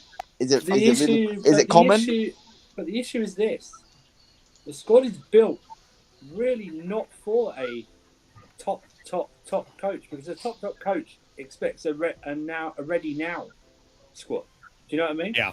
Like good to go, we're gonna win the league this season no matter what. Except Ancelotti. Ancelotti kind of works with whoever. But what I'm saying is like you thinking of a top scorer, like that's why it's like two things with Luis Enrique is his record, and he wouldn't. Who's doing that? Making a Who's noise? typing? Is that declared? Yeah. That's like declared type. Oh my god. Sorry, It guys. is. It is. Oh my god, you've been here 2 seconds. I know. I wake up. I'm happy to be on the show because I miss it all the time because of the time zone. And then I got Carlito always sticking up for Potter. He's the last one left. I just got to give him shit. You know what I mean? Wait, didn't he go? Didn't Carlito go Potter out because he started Aspie over Trev? Yeah, he did. Yeah, that one's. Is he flip flopped already? Oh Everyone's got their different lines that get crossed. I just think though that the next coach coming in. Yeah. It's not. You know. I don't expect a big name. I just don't. But Andrew, don't you think our squad is ready to win? No. How? Based off our players? Hold on. No. I'm saying in terms of their individual ability, they are ready to win. I'm gonna push back on this a little bit, just because, like, I want to address what Alfie's saying here. I don't necessarily think Pochettino's going to come in here and win us a Champions League, but surely Pochettino can get us results against Southampton and Leeds and all these teams that are like beatable, right? So that's why, like, at this point, I think Poch is better than Graham Potter. But on to what Andrew's saying about Luis Enrique, because I do back Luis Enrique. I think Luis Enrique would be a good manager for this team. I think you look at that Barcelona team, he had talent, right? I think you look at this team and how we're building and how we potentially might be getting talent of the ilk that Barcelona had when Luis Enrique was in charge. I think Luis Enrique could do something with this team. I mean, he was managing to do something with a Morata and a lack of striker in Spain. I think he could potentially build something with this project as well. That's how I back Luis Enrique. I think Andrew, you're underestimating our squad. Hang on. That's not true. He wasn't doing that with Spain. His brand of football with Spain is boring. In the Euros. In the Euros, they were popping. What are you talking Not in the World Cup. They got a recent tournament Enrique was involved in. I mean, in the World Cup, outside of Morocco was such an outlier, right? Yeah, because Morocco ended up getting upsetting a lot of. I didn't set you up for that Yeah, one. you did. But like, Yeah, you did. I didn't mean to. I didn't mean to.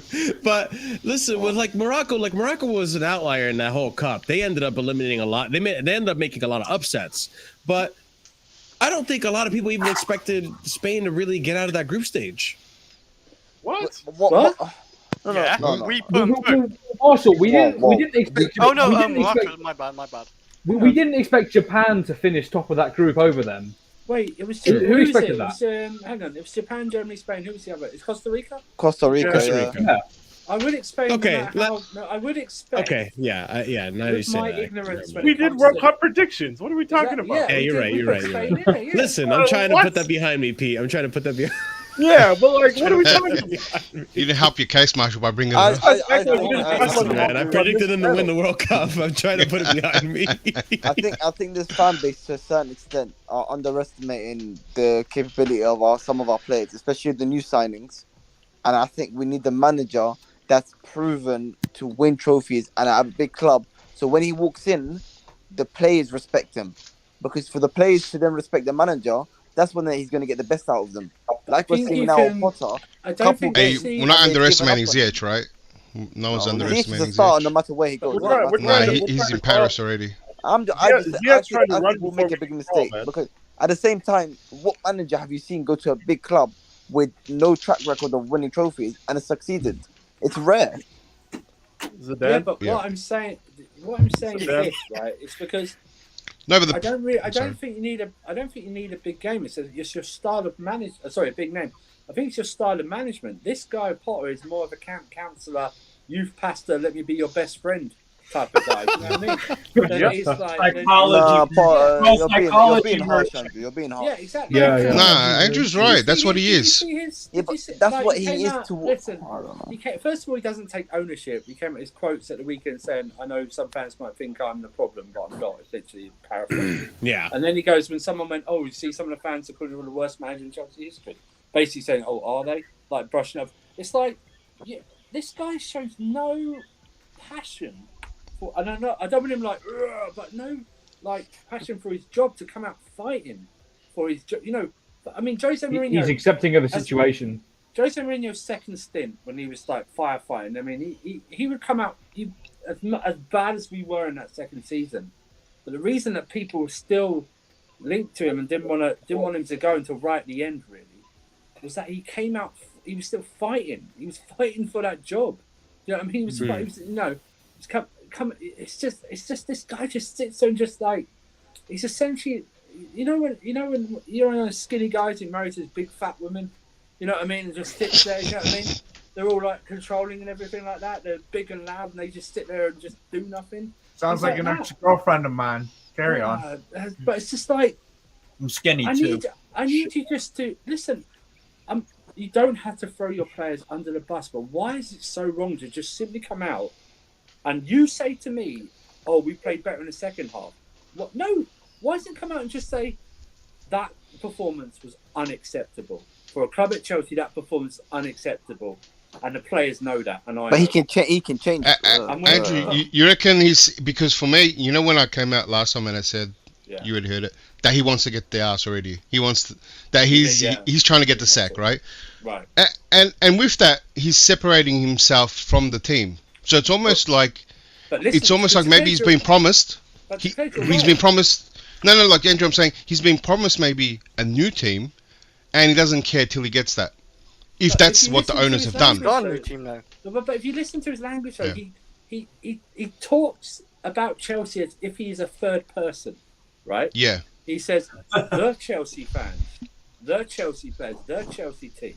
Do you know what I mean? He says they instead of we. Exactly. It's dissociative. Yeah.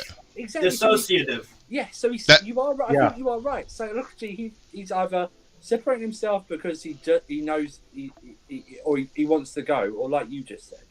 But then again, we've just brought in a bunch of players, though. I know. It's like, it doesn't make any sense in that way either. So, and he sticks up for Aubameyang too, and he isolates him. That one's a weird one. Mixed messaging. That is such a weird one. Even the worst managers we've had still come out and take some accountability. Say it's my fault. Do you know what I mean? Which is what I want from Potter. To be fair, like I think there's been a lot of lack of accountability from Potter, and it's to a point it's unacceptable, especially when you're performing so bad as of recently. Before we continue, by the way, ladies and gents, 80 of you watching, only 55 likes. Let's get that up to 60. Let's break the threshold right there. We are two members away from unlocking a very juicy emoji for you guys. So memberships do start at 99p. If you would like to join, 99p, 99 cents. Very, very affordable membership tier. And then there's other membership. Big up to Steve also, who joined membership today. But join the membership, you get the emojis. They're a lot of fun. I get to unlock another one at 2 more memberships. So get us up to that. Smash the like I said. Subscribe if you're new. And I'm looking for 4 more subs. And 4 more subs, please. 4 more subs, and we get 1660, right? Yeah. Yeah, and you get free shisha. That's not from us. That's from Ziad. Not from us, and it's also a legend. So I want to share these last 2 tweets with you guys because they're from professional footballer, ex-footballer opinions regarding Graham Potter. So we have here Joe Cole. I've been there when Chelsea managers were sacked. Potter deserves more time. He wrote a whole article for the Telegraph. Whether you respect Joe Cole's opinion or not, I do respect it to a certain extent, just because he was in my opinion, one of the better Chelsea players in the past. And then Paul Merson, it's Spurs, regarding the Spurs game coming up. It's Spurs. If he loses this one, I'm not sure there's a way to back because the fans will go ballistic. This game can change everything, though. If Chelsea beats Spurs, Potter can become a hero. Nope. I don't know about a hero. Nope, not a hero. Yeah, I don't know about Hero, but I can see him swaying the people who are against him to maybe give him some more time. I could see this as a way to buy him more time. How do you guys feel about that? At the very most, it will calm people down. At the very most, there's no gaining support from here. This has to be over a run of games. But you know, I'll lay out a roadmap to him earning his way back. Very Go for it, Peter. I'm interested in that. Andrew, then Peter. Yeah. You've got to win your next 2 league games. You've got to go through. Peter, then Andrew. Yeah. Hold that, Andrew. You got to go. You got to go through against Dortmund, and you've got to beat Leicester, and you've got to beat Everton going into the international break. Any bad results now, and people are going to lose their shit. How much percentage of a chance you think to happen?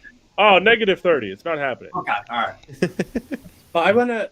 That Joe Cole comment is funny, right? Because he should know better, right? Yeah. He should know better, right? It's just like Martin Keown with the Arsenal. I'm getting vibes like that. Yeah. But this is a guy who, when he was under Jose Mourinho, right? And before I go, there's a whole philosophy that somehow Mourinho damaged Joe Cole's career when actually he enriched it and made it far better than it probably should have been. And actually got him his place in the World Cup squad. So, and he scored that banger against Sweden. But anyway, Joe Cole came on the pitch once, 2004-05 season against Liverpool, and scored the winning goal. Right, celebratory goal winner, something like that. Do you know what happened after the match? Jose Mourinho ripped him to shreds in a live interview, saying he could have done better. Right.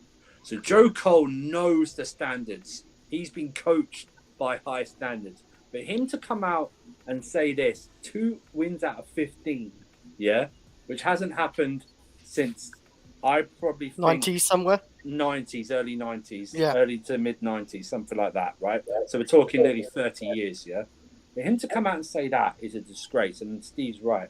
That's got vibes of the Arsenal guys where they're brought in to the club and they're paid by the club to be their mouthpiece, which is fine, but that loses a lot of credibility with me.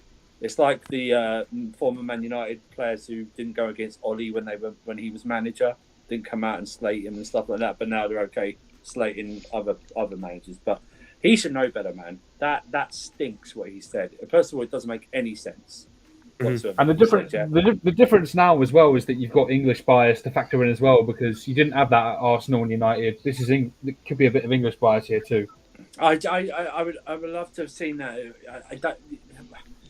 I would love to have seen it if like Tuchel had gone 2 from 15, or like you say Conte or something like. Well, maybe it's Conte's second season, but like we didn't go 2 from 15, but it was just rubbish. Or like Sarri when he, like Peter said, stuff like that. Because he knows that. He knows what this club is built on. Yeah, he was part of the club. He's part of the club's best ever period. Yeah, Marshall. He's won 3 titles. Talk to me. He's won doubles. I'm surprised that you didn't pull the Matt Law article from February 22nd, 2019, advocating for Chelsea to sack Maurizio Sarri. Oh, I did happen to see that, actually. Yeah, people dug that up, I remember. Yeah, 48 hours before a League Cup final. Oh, yes, you mentioned that the other Yeah, day. he did. Yeah, because we had gone through in that crazy game against Slavia Prague, and then he decided that enough was enough and we should sack him the next day, despite going through to the Europa League semi-final. But listen, let's not act like we don't know what Matt Law's all about. He does these kind of things. No, but that's just my point, to kind of illustrate maybe nationality does play a little bit of a part, but when you were asking former England players about their club and you're getting these opinions which are eerily contrasting to our situation under Sarri, when I'll be honest, we were in a much healthier situation as a club. There's definitely a narrative there. As bad as 18-19 was, we were never really completely adrift in the league. We were doing our thing in the cups. Typing again. People just woke up and wanted to be pissed. I mean, there's definitely a narrative there. I mean, if you guys remember, before Potter actually got the job, this is probably even a few months before Tuchel was sacked. John Terry was coming out and putting on Instagram or Twitter, "I really like Graham Potter." It kind of builds from that, doesn't it? Mm-hmm. Yeah. But yeah, these guys will write, and they will cover. Like, I'm not surprised that the PR and the defensive spin comes from Matt Law, who had been covering the Clear Lake bid to take over Chelsea in the first place. Yeah. Similarly, I'm not surprised that all of these quotes basically calling out the situation for what it is comes from people like Grant Bailey, comes from people like David Ornstein, or comes from people like Nazar, who's not as closely tied to this ownership group in particular. There's no reason for them to write pieces defending the current situation because that's not going to pay their bills. You know, like, Ornstein did say years, not months, before West Ham, right? And then we drew, and then we went to Dortmund and we lost. And we lost again. Big up, Scott. I'm very interested to see Ornstein's revised thinking on Chelsea should we lose on Sunday. Yeah. You know, but yeah, we'll see. Hey, one thing I want to add too. Do you think that because these owners come from a league where there's no relegation that they're not worried about relegation here or getting close to it? Like they haven't experienced the fear of, you know, we can creep there once you get close. Once you're in the relegation zone, it's finished. But we can creep pretty close. I mean, if you, I was looking at the owners. The only reason I'm saying that, I looked at our fixture, yeah, and you're just trying to see, hey, which one we can win, and it's badly placed. The teams that we probably should win are probably going to be in a relegation battle, and they're going to turn up for those games. All of the teams below us are literally in a better run right now. So yeah, based on evidence, except Leeds. We're about to change that when we play them. So you know what I mean. There's not many teams, to be honest, because I saw someone pulled up a stat in the last 15 games that we played. If we're looking at the position on the table based on form, we're like 15th place. Yeah. There's only 5 teams below us. At least we're not in relegation, huh? Yeah, we probably have like 3 or 4 points too many to actually be concerned about that. Mm-hmm. Like, let's See, be but honest. the thing is on what Declared said, like, the thing with the owners is that I can hear an echo, by the way. Yeah. The thing with the owners is that I think surely they must think that with these players that they signed Enzo, they signed Zhao, Body Shield has been looking incredible, and then these players that are really highly touted, I'm sure they're really trying to hope that Potter can get something out of these specific players, because these players are good enough, even without a good manager, to get a result against a team like Southampton, get a result against a team like West Ham, who are in 15th place, 17th place at the time that we played them. Yeah. So there are teams there that you should, despite form, still be able to get a win against, even in a project. So I don't think that they're not worried about relegation. I think they're just really hopeful that there's a good enough team that relegation shouldn't be an issue. Marshall, it's quite amazing how the narrative changes, isn't it? Because when we signed Enzo, the narrative being pushed out was that the owners would hope this would push us to top 4. So it's quite amazing how quickly that has changed. Yeah. And why doesn't one of them come out? You know how the PR, you guys were talking about the PR, and the PR's always says, the Chelsea hierarchy. I mean, Barley couldn't stop talking at the start of the season. Why doesn't one of them come out and actually made a proper statement saying they're going to back Potter, just like they're getting the journalists to do for them? Right. Come out and say something then. We're going to back our man till the end of the season or something. I don't think that makes too much of a difference, because at the end of the day, anyone who cares about that stuff enough, we're already getting drip credit through the journalists. But, and I said this on the last stream, what would help more is if we knew what the owners' sort of short-term or even medium-term goals were for the team. As in, like, okay, do we want to win the Premier League in 2 years, in 3 years, in 4 years? That's how the fan base can put together a more consistent standard of where we want to be. And so there's less arguments, there's less uncertainty. We know whether we're underperforming or performing to the right standard. They wanted a Chelsea. They wanted that Chelsea global. That's all they said. So I think they're more worried about making an industry. We don't know what this project means in terms of on the pitch. Besides young players, like you said, that it's the global thing and the young players. Besides that, we don't know what the ambition is. it's just young and it's global. We don't know anything about like where we want to be in X amount of years. When we got bought by PIF, Amanda Stavely and Godosi and them, we're talking about a 5-year plan that we want to be, I think, winning a Premier League by. It was there were two things I remember from it. It's to get the women's side in the first division. Right now we're in the 3rd tier, if I'm not mistaken. And the Women's Super League. Yeah, the Women's Super League. Thank you. And then the men's team to, I believe, win a Premier League title. So there you are. And also, we also started paying our, even though the women are in the 3rd tier, they're paid like professionals. That was the other thing they wanted to do. Infrastructure, etc. Yeah. That's the kind of stuff you'd like to hear, I'm assuming. Yeah, you need to hear something concrete from the people themselves, because you can hold them. Way, you know, you can hold them accountable. Exactly. There's no accountability without goals and targets and progress markers. It's like going to the grocery store with no shopping list. Exactly. No shopping list. It's like, well, exactly. What are you getting? Yeah. Cool. I know, just by the money they spent, you'd think the expectation was a lot higher than what it is. I think it is. I think, as deluded as this may sound, declared, I think Bowley and Co. still hope that Potter can get something during the Champions League. I think if we get eliminated from the Champions League, then we're starting to really question, or not we, they are starting to really question if Potter's the right guy. I don't think he makes it past the Dortmund game. I think I don't know if he does either. I don't think he does. It's Dortmund at home. The best case scenario is that the best case scenario is that Potter has to get this team to score 2 goals without no reply to go through without going to extra time or penalties. We have to score 2 goals without reply. Who's doing that? Who in the team's doing that? When's the last time we scored 2 goals in a game? When was the last time anyone kept a clean sheet against Dortmund?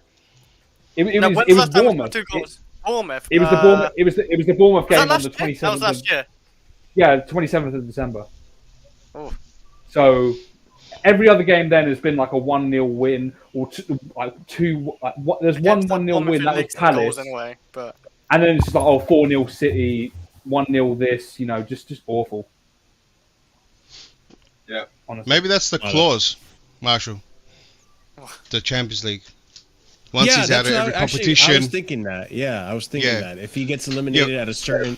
Because at the same time, too, it can't just be, eliminated from the Champions League. No. Like, obviously, they're not going to put, if you don't win the Champions League, we're sacking you low. They have to... I meant, get this far in the Champions League. If you don't, then... There's a clause that gets sacked. I was more specific out of every competition. So if Potter is out of all the cups and not competing to top 4 or something, then I reckon there's a clause there maybe that once you're out of everything, then to sack you is the fees are a lot lower. Do you know what I mean? Because you're not competing for anything, and it's probably that's why once you're out of every cup, there is probably there because Champions League, you can get knocked out. Even if we were playing well, we could get knocked out. Yeah, that would be an unfair one. But I feel like if he's in a position where he's not competing everything, maybe that takes away. I mean, there's a clause there. So if you're not competing for any FA Cup or any other cup or even top 4 or even the league, whatever, then this clause can be triggered. Yeah, I agree that it's not going to be you get knocked out of the Champions League, you're sacked. I reckon that if a clause does exist, it's going to be more to do with qualification for next season's Champions League. So possibly when it becomes mathematically unfeasible and completely impossible to qualify, that is the moment where that clause would come into effect. And at that point, there can be no argument for taking the necessary measures according to that clause. But you know what worries me the most, though? Because everyone started bringing up how, Potter was only getting 2 mil, right? And how did he rope these guys to give him, to be, what is the 3rd highest paid? I mean, Pep and Klopp is the only one paid more, and they had to do so much, had to win so much stuff to get those contracts, right? And Potter didn't do anything. And go on. So basically, we had Bowley and Igbali without no No one around them advised him. They had to make a call. And new to the industry, they probably didn't even know many managers. So they got desperate to get someone in, and probably the only one they knew through some line of connection, right? And I think Potter found them in such a desperate position that we paid so much.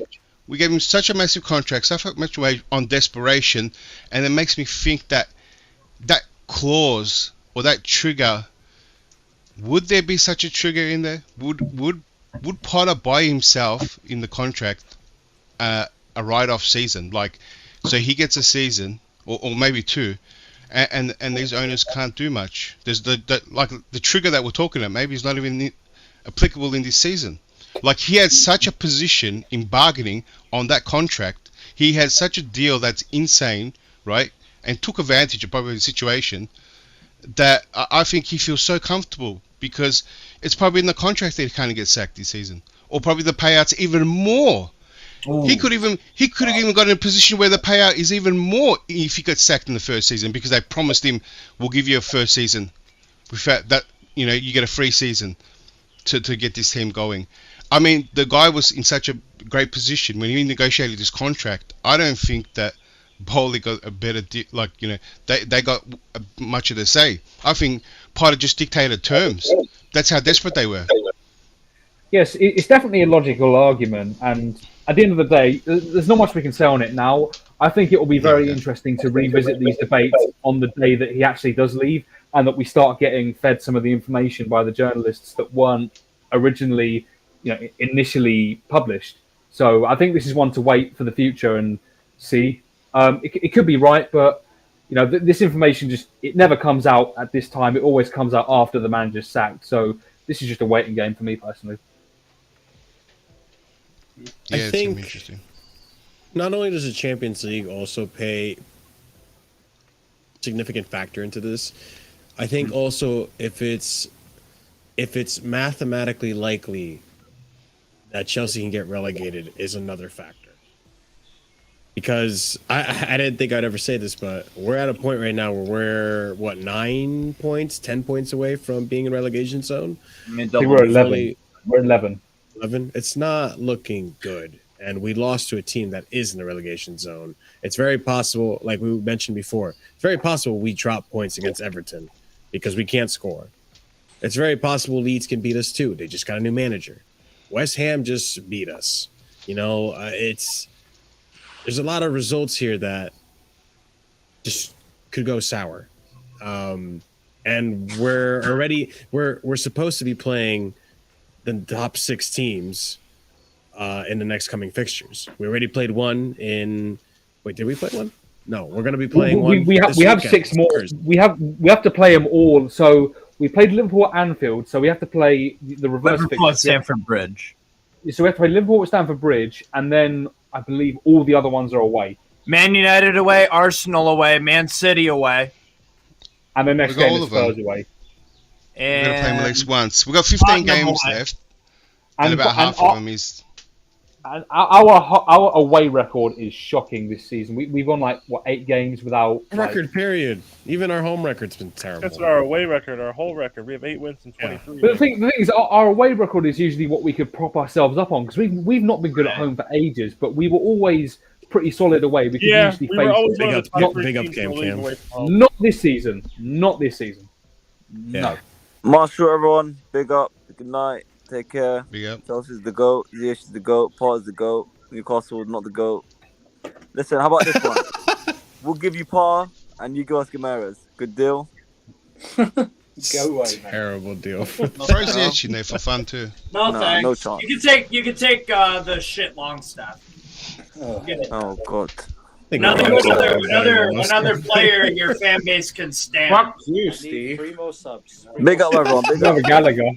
3 more subs, guys. 3 more subs. Let's get those subs in. Take care, everyone. Take care. And 2 more memberships away from unlocking another emoji. Make sure you guys are doing that. Big up to everyone. Big up to Cam. Oh, Cam shit. also You got in the chat. Brighton. You got Brighton at the bridge. That's a loss. We're not. Yeah, we're not. That's going to be long. That's going to be very long. Hey, Marshall, I want that too. It's not about getting in the... If Chelsea are in a relegation fight, we already lost. I kind of seen it before. The difference is that all those teams are fighting for contract survival or whatnot.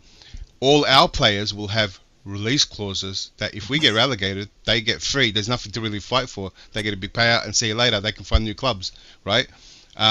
They have no liability if we get dropped. All those players, they all have it in their contract. Once you're in there, I think it might be hard. There's no fight in there. I don't think But we shouldn't get in there. I don't think they would have relegation clauses because they wouldn't expect that to happen. Right.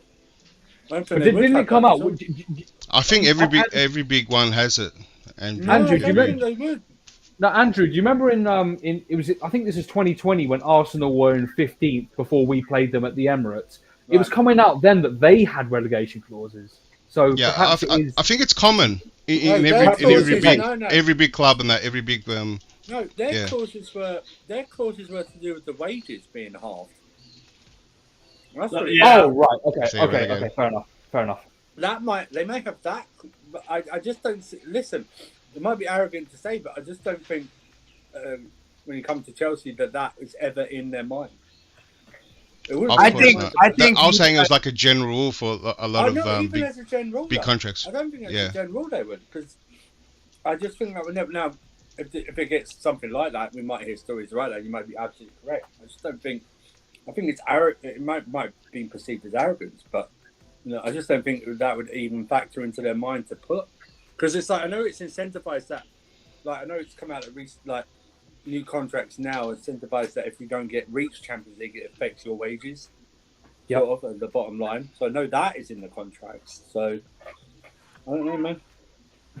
I think if there was ever, if it got really bad, I think the final 9 games, you'll know if you're in a actual relegation battle because you got Wolves away, Brighton at home, Man United away, Brentford at home, Arsenal away, Bournemouth away, Nottingham at the Bridge, Nottingham Forest, Man City away, and Newcastle at home. You say that Bournemouth and Nottingham game. That's a big that's relegation fight games. Like that's the last. Yeah, they usually get us at that time of the season. They usually get a win. People are going to think we get a win there. Nah, these two are really going to be up for it. Then? You just need 9 points from... You need 9 points from, 15? I think we can get 9 draws. No. We can get 9-0 maybe. We're going to draw against Everton. We're going to beat Villa. That's 36 already. If we can't get 4 points in our last 9 games, we deserve to go down. Yeah. I'm not looking forward to that. Yeah, I'm not looking forward to that. I'm not either. I will not be watching half these games. I will be at work. Make your money, save your sanity. I have a channel to run, so I have to watch the game. I'm trying to wake up at 7 a.m. my time to watch us in the trenches against. Oh yeah, you have to wake up at a brolic early time, especially for those doing games. No way. I promise you, we have an early kickoff. I'm not waking up. I promise you. West Ham. I woke up at my alarm at 6:30. Saw 1-1. I tweeted, "If you can't support us when we lose, don't support. Or you can't support us when we lose, don't support us when we draw." And I went right to work. I didn't watch the game. Are you kidding me? Oh, I waste my time. I think I should start doing what you do. I still wake up like 2 a.m.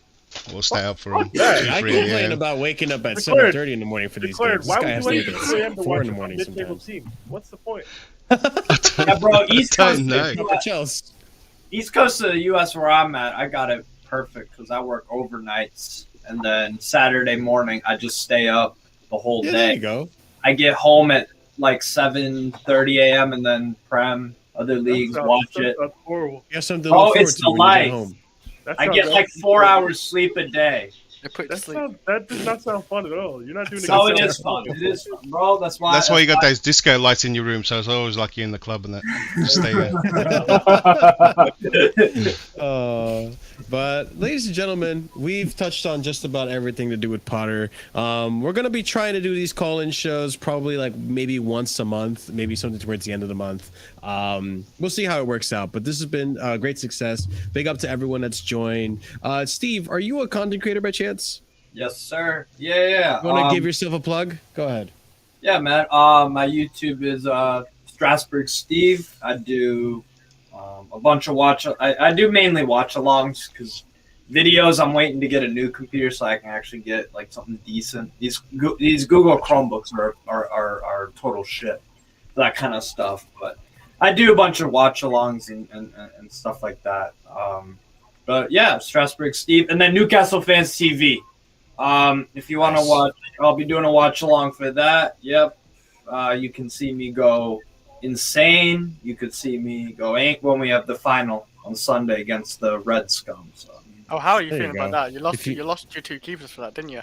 Bro, I don't know. Sure. Bro, I've never been in this position as a Newcastle fan. Like, oh, how do you feel about a True. final? The only Yeah. final I ever thought about was a promotion playoff final. I thought we were going to be in that in 2 years when we went down with Bruce before PIF swooped us and Eddie Howe, So It's just not But having his hope for, channel like, is Southampton. in the Thank chat. you. Go ahead and check it out, guys. Make sure if you want to watch a winning team, go check out his channel. But make sure you smash the like buttons on this channel right here. Subscribe. Hey, Andrew, what's our subscriber count at, man? How close are we? The page. Go for it, man. While he's refreshing, you guys better be smashing those like buttons. Or Lukaku's coming after you. Sorry to ruin the numbers. He's coming. Lukaku's coming back. My Lukaku Therefore, goal today needing was 4 hilarious. subs. Yeah. We got What was that, We got- Andrew? Lukaku is hilarious, just we got in 6 general. new subs. Yeah. soon. That's fine. That's fine. Hey, all right, we'll take it. We're at 1656. So no. There you go. Close enough. It's a But good guys, level, yeah. thank you so much for everyone who joined in today. Thank you for the new members. Thank you for Steve for signing up for the membership. course, If you bro. guys join, there's 4 different tiers starting at 99p. Get us 2 more. We unlock a brand new emoji. Leave a comment down below. Check out the links in the description. Check out Steve's channel, like I said. And we'll be back again at some point this week, either after the game, maybe on Saturday, maybe on Friday. Hit the bell notification so you don't miss out because you never know. And you guys, will see you again very soon for more content from the Casually FC channel. Thank you so much for everyone for being here. Thank you everyone who joined in. Thank you everyone in the chat. And you guys have a wonderful rest of your night. I'm sending you to Flawless as usual. Say what's up to him. Actually, let's see if this works. I have a raid message for you guys. See if it works. And it doesn't. All right, cool. No, it did. All right. Copy and paste that message onto his chat. Let him know where you're coming from. And then, yeah, we're going to have a good time. Ladies and gents, go check out Flawless. Let them know the casuals are there. And you have a wonderful night. Peace out, guys. Stay casual.